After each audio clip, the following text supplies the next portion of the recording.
Hey guys, welcome back to the channel. If you're like me, you've got a lot of clients that you do business with that want to ensure that they're getting the best return on investment for doing business with you.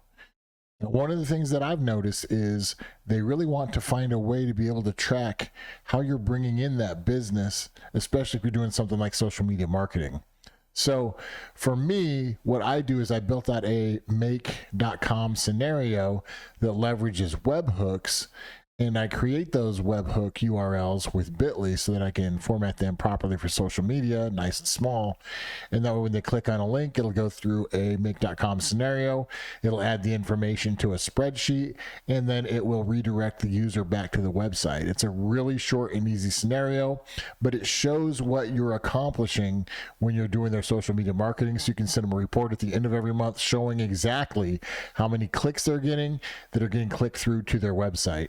And then obviously once they gain confidence in what you're doing from their social media marketing, you can get into other areas of their business like their web design, their website, their SEO, etc. So without further ado, let me jump into the video. I'll walk you through exactly how the scenario is set up. And then if you have any questions, make sure you leave them in the comments. Make sure you like and subscribe to the channel if this is something and content that you like to see more of. And without any further ado, let's jump right in. All right, guys, so the first thing you're going to want to do is you're going to want to create a spreadsheet. You can use Airtable for this. You can use a database if you want, like MySQL, or you can use a simple Google Sheet. So right here, I'm just going to use a simple Google Sheet so that it's easy for us to walk through this.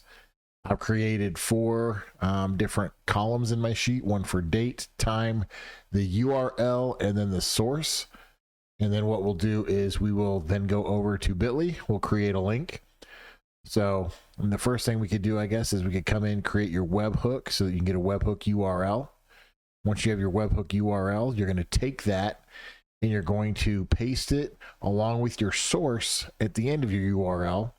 So in my case, this is a property for a short-term rental that they want to make sure that my social media marketing is driving revenue to their page.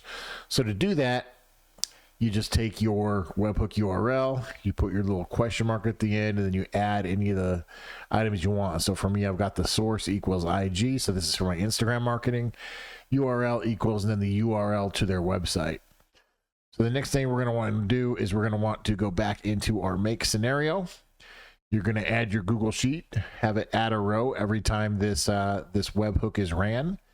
And then your webhook response should be pretty easy. You're just going to respond with a 200 success, and then you're going to put in your HTML that does a reference. So it's going to redirect back to the website when they click on the link. So if they see that URL somewhere, they click it, it's actually going to display the website, but it's going to track all that information so that you know and your customer knows that you're the one that brought them that business. So just an example, I'm going to walk through doing this real quick. I'm going to copy this URL. So if I have this in a social media link, they click on this URL, it's going to pop through. It's going to pull up their website so that they can book their stay.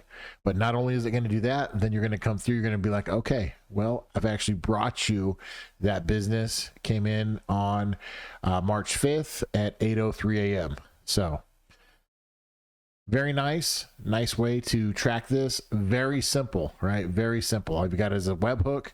You're inputting your data into, you got 4 fields here. You're inputting into your spreadsheet. And then you've got your webhook that pushes back and displays the page. So very quick and easy scenario today. Hope you guys like it. Make sure to leave a like and subscribe, and any comments on any questions or anything that you might have as well. So thanks for watching, and we'll see you in the next one. Happy automating.